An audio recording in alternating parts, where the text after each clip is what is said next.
আসসালামু আলাইকুম রহমতুল্লাহি ওয়া বারাকাতুহু। আশা করছি সবাই ভালো আছেন। আমার পিছনে যে গাছটা দেখতে পাচ্ছেন, এটা মূলত লিচুর গাছ। আর লিচু বাংলাদেশের মধ্যে প্রত্যেকটা অঞ্চলের মানুষ লিচু পছন্দ করে।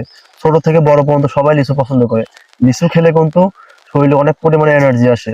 সেছাড়া তো অনেক গরম লাগে লিচু খেলে। তো লিচুর ফুল অলরেডি চলে আসছে, আমের সঙ্গে লিচুর ফুলও চলে আসছে। সুন্দর ফুল আসছে, এই যে দেখা যাচ্ছে অনেক সুন্দর ফুল আসছে। তো লিচুর চাহিদা বর্তমান বাংলাদেশের প্রেক্ষাপটে অনেক বেশি।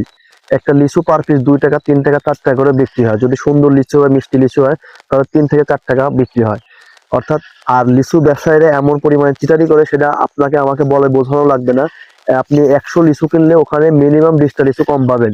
বলবে আর গুনে নিলে তো হলোই, বলবে যে ভাই বেশি আছে বেশি আছে, অথচ আপনি মিনিমাম 20টা লিচু কম পাবেন। আমি লিচু নিয়ে এর পূর্বে ভিডিও করা আছে, দেখবেন যে আমি একটা 100 লিচু কিনছিলাম, সেখানে 20টা থেকে 25টা লিচু কম ছিল।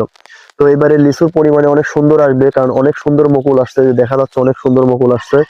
তো কথা হচ্ছে যে লিচু খেতে কে পছন্দ করেন না, আর লিচু খেতে কে পছন্দ করেন কমেন্টে জানাবেন।